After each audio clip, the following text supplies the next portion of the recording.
오늘 하나님 주신 말씀은 사도행전 21장 7절에서 14절 말씀입니다. 사도행전 21장 7절에서 14절 말씀입니다. 우리 함께 읽겠습니다. 두로를 떠나 항해를 다 마치고 돌레마이아에 이르러 형제들에게 안부를 묻고 그들과 함께 하루를 있다가 이튿날 떠나 가이사랴에 이르러 7 집사 중 하나인 전도자 빌립의 집에 들어가서 머무르니라. 그에게 딸 넷이 있으니 처녀로 예언하는 자라. 여러 날 머물러 있더니 아가보라 하는 한 선지자가 유대로부터 내려와 우리에게 와서 바울의 띠를 가져다가 자기 수족을 잡아매고 말하기를 성령이 말씀하시되 예루살렘에서 유대인들이 이같이 이 띠 임자를 결박하여 이방인의 손에 넘겨주리라 하거늘 우리가 그 말을 듣고 그곳 사람들과 더불어 바울에게 예루살렘으로 올라가지 말라 권하니 바울이 대답하되 여러분이 어찌하여 울어 내 마음을 상하게 하느냐. 나는 주 예수의 이름을 위하여 결박당할 뿐 아니라 예루살렘에서 죽을 것도 각오하였노라 하니 그가 권함을 받지 아니하므로 우리가 주의 뜻대로 이루어지이다 하고 그쳤노라. 아멘. 할렐루야. 오늘은 사도행전 21장 7절에서 14절 말씀을 가지고 성령께 묶인 부르심의 길을 가십시오 라는 제목으로 하나님의 말씀을 전하겠습니다. 오늘도 저와 우리 모두에게 하나님의 음성과 성령님의 만져주심이 있기를 예수 그리스도의 이름으로 축복합니다. 우리는 인생의 그 중요한 선택 앞에서 소리를 듣습니다. 내 안에서 올라오는 소리도 있고 또 주변에서 들려오는 그런 말도 있습니다. 그리고 우리의 신앙 여정에는 수많은 그런 영적 신호들이 나타납니다. 꿈을 꾸기도 하고 음성을 듣기도 하고 또 마음에 감동이 오기도 합니다. 누군가는 그 길은 위험하다라고 하고 또 누군가는 멈추지 말라라는 그런 말도 합니다. 우리가 마음이 약해질 때는 조언이 위로가 되지만 어떤 순간에는 그 조언이 오히려 결정을 흐리게 만들기도 합니다. 특히 그 사람 안에 사랑이 많을수록, 사랑이 깊을수록 더 그렇습니다. 사람들은 약해서 말리는 게 아닙니다. 정이 있기 때문에 그렇습니다. 상처가 예상되기 때문에 그렇습니다. 눈앞에 그 어려움이 보이기에 그 사람을 붙잡고 싶은 그런 마음이 있는 것이죠. 그러나 우리가 명심할 게 있습니다. 이 나타나는 현상은 다양해도 부르심은 하나입니다. 오늘 본문은 그 진리를 우리에게 아주 날카롭게 보여주고 있습니다. 그리고 그런 상황에서 한 사람이 어떤 선택을 하는지를 보여주고 있습니다. 그리고 동시에 공동체가 어떻게 성숙해지는지 함께 보여주고 있는 본문입니다. 오늘 본문을 보면 사도 바울은 그 일행과 함께 두로를 지나서 돌레마이에 들렀다가 가이사랴로 내려옵니다. 그리고 거기서 초대교회의 그 7 집사 중에 한 사람이었던 전도자 빌립 집사를 만나게 되고 그 빌립 집사의 집에 머무르게 됩니다. 그리고 9절에 말씀합니다. 그에게 딸 넷이 있으니 처녀로 예언하는 자라 말씀합니다. 오늘 본문에서 이 문장이 왜 들어갔는지 궁금하지 않습니까? 이 딸들이 예언을 했다는 말은 하나의 장식이 아닙니다. 이것은 단순한 가족 소개라기엔 너무 영적인 그런 표현입니다. 성경은 지금 이 빌립 집사의 그 집이 어떤 집인가를 보여주고 있는 것입니다. 가이사랴에 있는 이 빌립 집사의 집은 말 그대로 성령의 숨결이 흐르는 그런 집이었습니다. 하나님의 일하심이 드문 곳이 아니라 오히려 풍성한 곳임을 보여주고 있는 그 말씀을 하고 있는 것입니다. 한번 상상해 보십시오. 이 빌립 집사는 어떤 집사였습니까? 순간 이동을 경험했던, 그 영적인 경험을 했던 사람입니다. 그리고 그의 집에는 예언자가 한 명입니까? 4명이나, 4이나 있습니다. 그러니 얼마나 영적으로 뜨거운 분위기였겠습니까? 이 가족들이. 우리들은 집안에 이 영적인 사람 한 명만 있어도 어떻습니까? 난리가 납니다. 와 하면서 기도가 끊이지 않고 하나님의 뜻을 말하는 소리가 넘쳐났을 것입니다. 이 가족 공동체 안에는 성령의 역사가 살아있었습니다. 하나님의 음성이 흐르고 있었습니다. 영적인 민감함이 분명히 존재해 있었을 것입니다.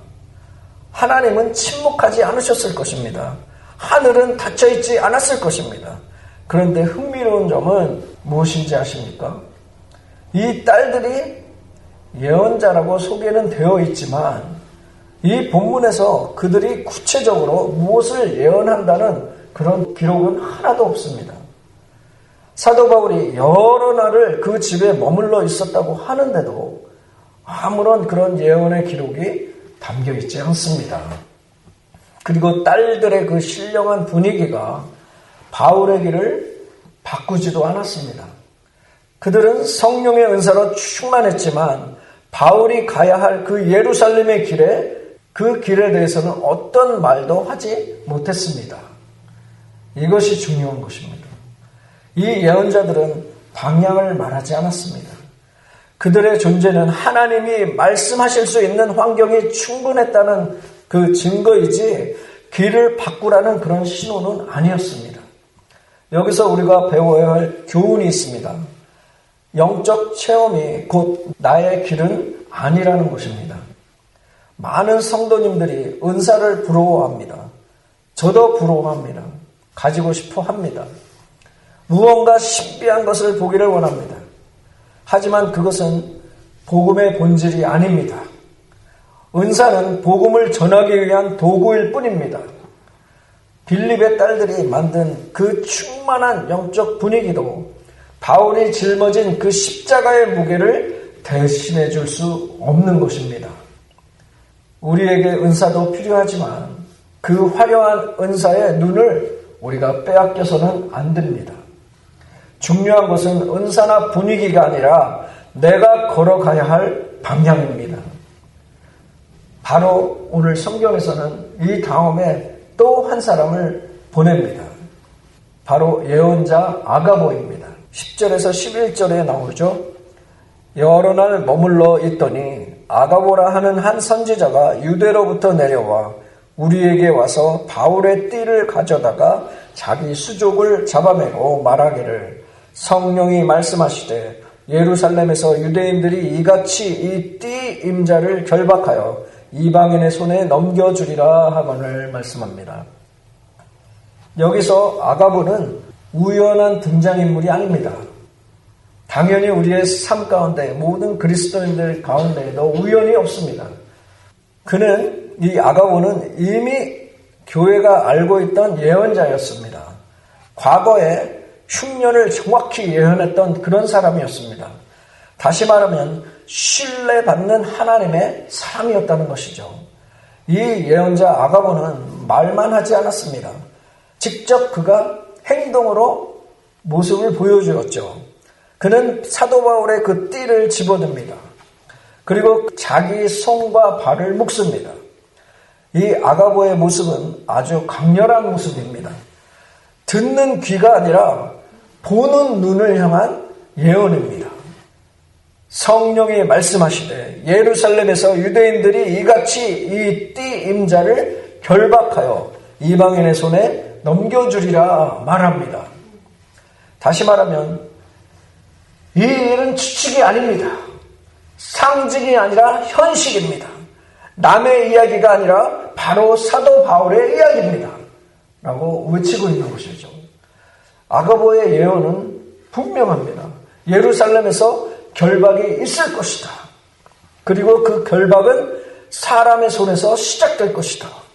그런데 여기서 아가보는 한 가지를 안 했습니다. 무엇인지 아십니까? 예루살렘으로 가지 말라는 이야기입니다. 그 말을 하지 않았습니다. 그는 방향을 지시하지 않았습니다. 아가보는 결정을 대신하지 않았습니다. 아가보는 단지 하나님께서 말씀하시는 그 앞날을 드러낼 뿐이었습니다. 여기서 눈여겨보아야 할 부분이 있습니다. 아가보의 예언은 바울을 놀라게 하지 않았다는 것이죠. 사도 바울은 당황하지 않았습니다. 왜냐하면 사도 바울은 이미 알고 있었던 그런 이야기이기 때문입니다. 사도 바울이 두로에서도 마찬가지였죠. 그 제자들에게 성령이 임했을 때 그 얘기를 듣고 제자들이 말렸지만 사도 바울은 확신에 찬 그 마음으로 그들의 말을 거절했죠. 대신 자신의 입장을 얘기를 했습니다. 오늘도 마찬가지입니다. 사도 바울은 이미 앞장 20장 22절에서 말씀했죠. 보라, 이제 나는 성령에 매여 예루살렘으로 가는데 거기서 무슨 일을 당할는지 알지 못하노라 말했죠. 지금 제가 읽어드린 이 20장 22절의 이 말씀 가운데서 보이는 부분이 있지 않습니까? 여기서 사도 바울은 성령에 매여라는 말을 했습니다. 성령에 매여. 이 매여라는 말과 오늘 본문에 나오는 아가보가 묶을 때 사용한 그 결박이라는 말은 같은 단어입니다. 바울은 아직 아무에게도 붙잡히지 않았습니다. 쇠사슬도 없습니다. 감옥에 들어가지도 않았습니다. 그러나 사도 바울은 이미 알고 있었습니다. 그리고 말했죠. 나는 매여 있다. 성령에 매여 있다. 성령에 묶여 있다. 이 묶임은 사람의 손이 아닙니다. 상황의 그 압박도 아닙니다. 강요도 아닙니다. 성령께 붙잡힌 그 상태를 말하는 것입니다. 그러므로 예루살렘의 그 결박은 새로운 사건이 아닙니다. 사도 바울에게는 이미 시작된 그 순종의 연장입니다. 사람들은 사도 바울을 묶을 것입니다. 그러나 그보다 먼저 사도 바울은 누구에게 묶였습니까? 성령께 묶인 것입니다. 성령께 매여 있었습니다. 그래서 사도 바울은 두려워하지 않았습니다. 그래서 방향을 바꾸지도 않았습니다. 그래서 13절에 이렇게 말할 수 있었던 것이죠. 나는 주 예수의 이름을 위하여 결박당할 뿐 아니라 죽을 것도 각오했다 고백합니다. 이것은 더 실제적으로 다시 말씀을 드리면 이렇습니다. 저는 이제 이 사명의 줄에 끌려서 예루살렘으로 가고 있습니다. 아가보의 그 예언대로 제 손과 발이 쇠사슬에 묶일 것입니다. 하지만 슬퍼하지 마십시오. 제 손발은 묶여도 하나님의 말씀은 매이지 않습니다. 제 몸은 갇혀도 저를 이끄시는 성령님은 갇히지 않으십니다. 진짜 자유가 무엇인지 아십니까? 내 마음대로 사는 것이 아닙니다. 가장 위대하신 성령 하나님께 가장 고귀한 나의 사명에 나를 묶어버리는 것, 그것이 진짜 자유입니다. 세상의 줄을 끊어버리십시오. 그리고 그것이 기꺼이 성령의 줄에 여러분을 묶으십시오.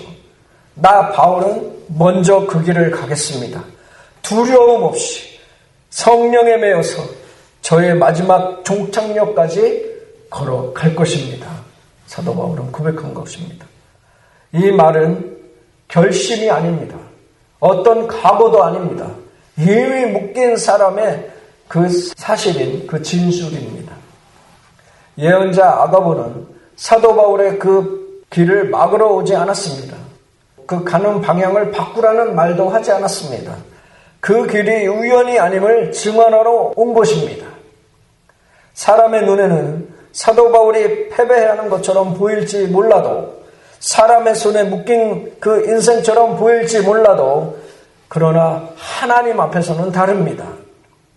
이미 성령께 묶인 사람이 사람의 손에 넘겨질 뿐인 것입니다. 사랑하는 성도 여러분, 문제는 묶임이 있느냐 없느냐가 아닙니다. 문제는 무엇에 먼저 묶여 있느냐는 것이죠. 사람에게 묶이면 두려움이 시작이 됩니다. 또 상황에 묶이면 그 방향이 흔들립니다. 그리고 그 감정에 묶이면 발걸음이 멈추어집니다.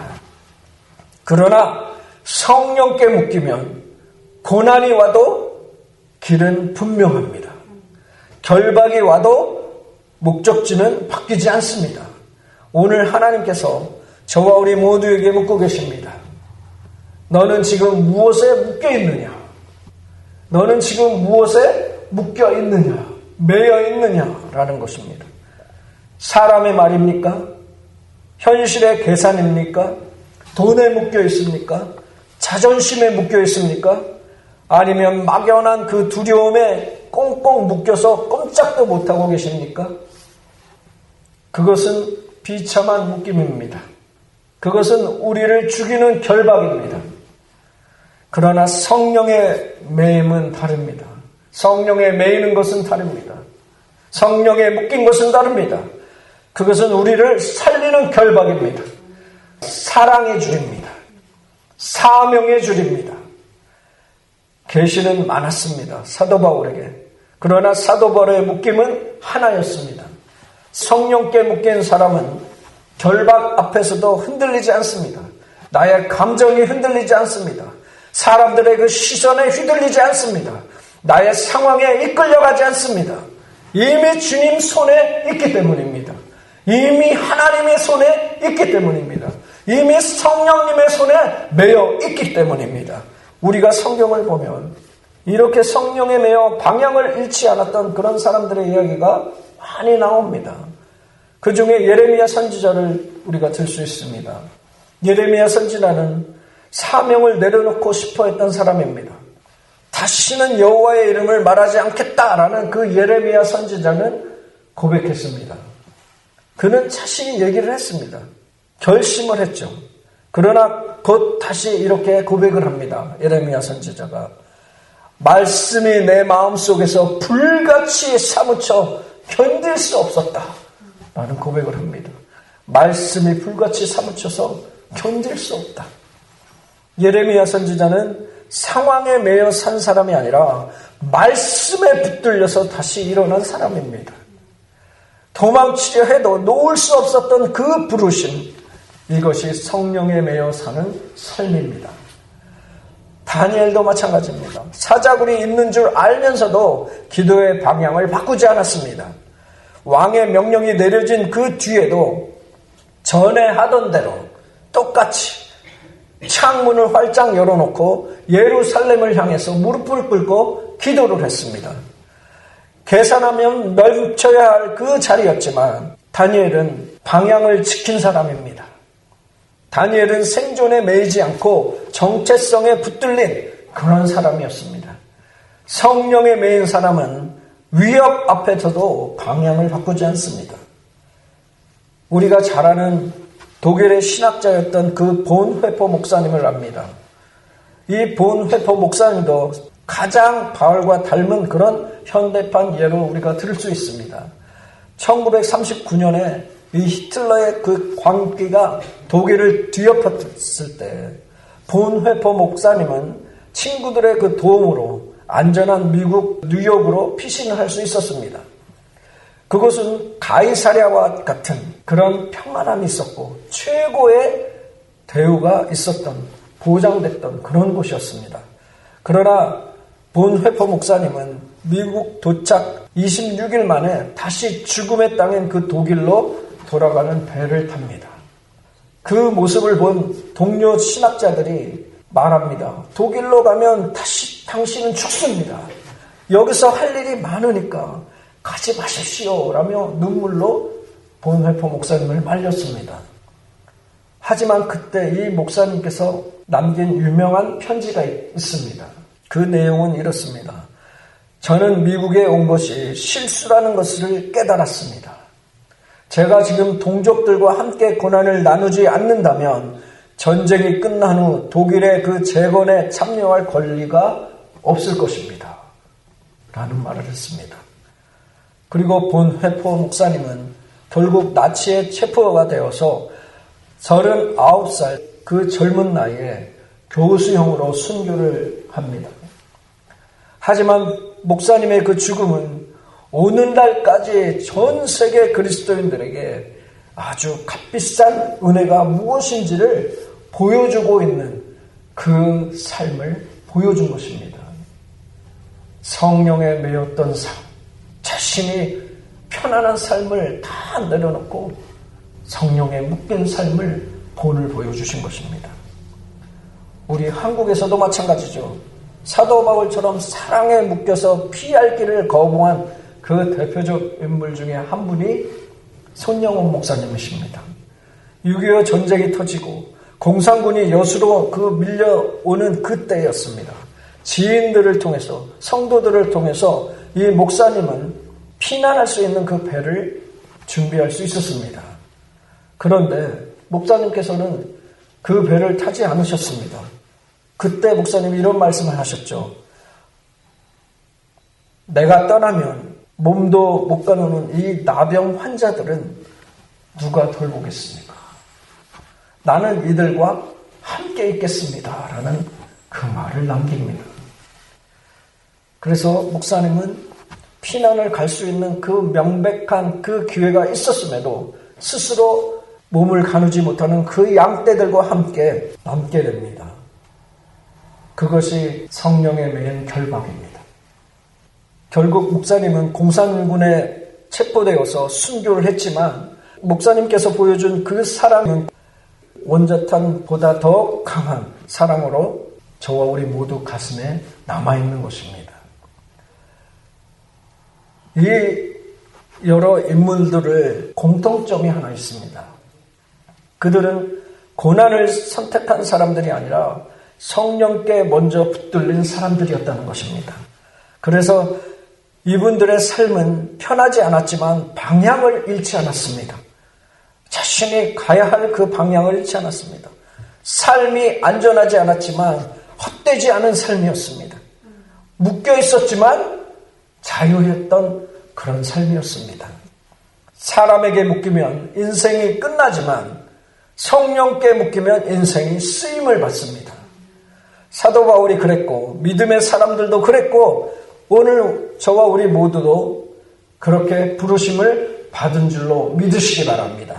사랑하는 성도 여러분, 사도 바울이 성령에 매인 모습이 왜 그렇게 무모해 보이는지 아십니까? 사도 바울이 숨기는 그 예수님이 바로 그런 분이셨기 때문입니다. 본을 보여주신 분이 예수님이셨기 때문입니다. 예수님도 제자들이 말릴 때에 얼굴을 굳게 하시고 십자가를 향해서 걸어가셨습니다. 예루살렘 그 문을 향해서 걸어가셨습니다.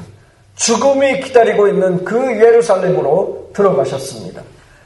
제자는 스승을 닮는 법입니다. 사도 바울은 지금 예수님의 그 뒷모습을 보고 따라가고 있는 것입니다. 사랑하는 성도 여러분, 오늘 우리는 한 사람의 용기를 본 것입니다. 우리는 한 사람을 붙드신 하나님을 본 것입니다. 사도 바울은 결코 결박을 향해 간 사람이 아닙니다. 그 사람들의 손과 발을 묶이는 그것을 바라보고 간 사람이 아닙니다. 이 사도 바울은 이미 성령께 매어 붙들린 사람이었습니다. 그래서 사람의 그 사슬이 보였어도 이 사도 바울의 발걸음은 멈추지 않았던 것입니다. 우린 흔하게 이렇게 물어보게 됩니다. 아니 왜 그렇게 굳이 그 길을 가야 합니까? 다른 길도 있지 않습니까?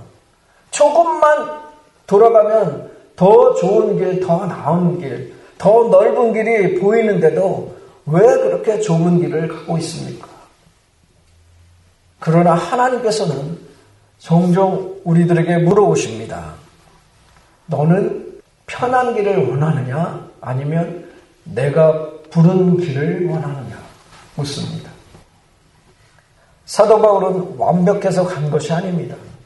두려움이 없어서도 아닙니다. 상황이 좋아서도 예루살렘으로 간 것도 아닙니다. 사도 바울은 단지 자기 인생의 주인이 바뀐 것입니다. 인생의 주인이 바뀐 사람이었습니다. 그래서 사도 바울은 계산하지 않았고 변명하지 않았고 미루지 않았습니다. 오늘 우리의 삶에도 묶임이 있습니다. 우리 각자 한 사람의 한 사람 가운데 그 삶에도 묶임이 있습니다. 환경이 우리를 묶을 수 있습니다. 사람의 말이 우리를 묶을 수 있습니다. 과거의 상처가 우리를 붙잡고 묶을 수 있습니다. 미래에 대한 그 두려움이 우리의 발목을 묶을 수 있습니다. 그러나 이 시간 주님이 분명히 말씀하십니다. 사람에게 묶이지 말고 성령께 묶여라. 사람에게 묶이지 말고 성령께 묶여라. 사람에게 묶이면 움직일수록 상처만 남습니다. 그러나 성령께 묶이면 걸을수록 길이 여입니다. 길이 보입니다. 기쁨이 넘치습니다. 내가 매일 기쁘게 순례의 길 행함은 주의 팔이 나를 안모함이요. 이 찬양이 저절로 나오는 것입니다. 성령께 묶인 사람은 상황이 좋아서 순종하는 것이 아닙니다. 결과가 보이기 때문에 움직이는 것도 아닙니다. 오직 단 하나의 이유입니다. 주님이 부르셨기 때문에, 그 주님의 부르심 때문에 가는 것입니다. 그 주님의 부르심 때문에 오늘도 그 한 영혼을 바라보고 다른 것 보지 않고 나가는 것입니다. 나 자신을 보지 않고 나의 부족함을 보지 않고 더 크신 전능하신 하나님을 바라보고 걸어가는 것입니다. 이게 성령께 묶인 사람의 삶입니다. 오늘 주님은 우리에게 새로운 능력을 요구하지 않으십니다. 더 큰 믿음을 강요하지 않으십니다. 다만 이렇게 초대를 하십니다. 나에게 네 인생을 묶어라.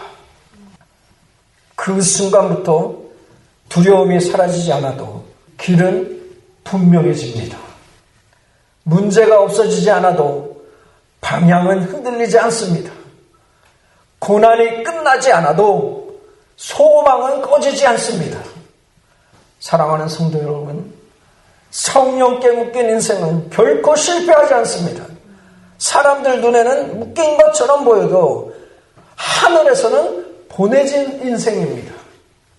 수많은 계시와 영적 현상에 흔들리지 마십시오. 세상의 위협이나 쇠사슬 같은 그런 묶임을 두려워하지 마시기 바랍니다. 저와 우리 모두는 이미 그리스도께 묶인 자들입니다. 믿으십니까? 우리의 감정을 다 내려놓고 하나님의 뜻을 붙잡으시기 바랍니다. 그 길이 비록 고난의 길, 예루살렘으로 가는 길이라 할지라도 그곳에는 생명이 있습니다. 계시는 많지만 부르심은 하나입니다. 그 하나의 길을 묵묵히 걸어가는 저와 우리 모두가 되기를 간절히 소망합니다. 오늘 우리에게 있어서 이러한 고백이 있게 되기를 원합니다. 하나님, 저를 풀어주시기보다는 주님께 묶어주십시오. 그래서 내 뜻이 깨어지고 오직 주님의 뜻만이 이루어지게 하여 주옵소서. 제가 편한 길을 찾지 않게 하시고 부르신 길에서 끝까지 가게 하여 주옵소서 고백하기를 원합니다. 이 기도가 저와 우리 모두의 삶이 될 때에 우리는 알게 될 것입니다. 묶였다고 끝난 것이 아니라 묶였기 때문에 시작되었다는 것을 알게 될 것입니다. 사명자는 그 사명이 다하기 전까지는 결코 죽지 않습니다. 주님이 묶어주신 그 줄이 저와 우리 모두를 가장 안전하게 지킬 것이기 때문입니다. 믿으십니까? 이번 한 주간도 그 성령님께 묶여 거룩한 길로 살아가는, 거룩한 길로 나아가는 저와 우리 모두가 되기를 예수 그리스도의 이름으로 축원합니다.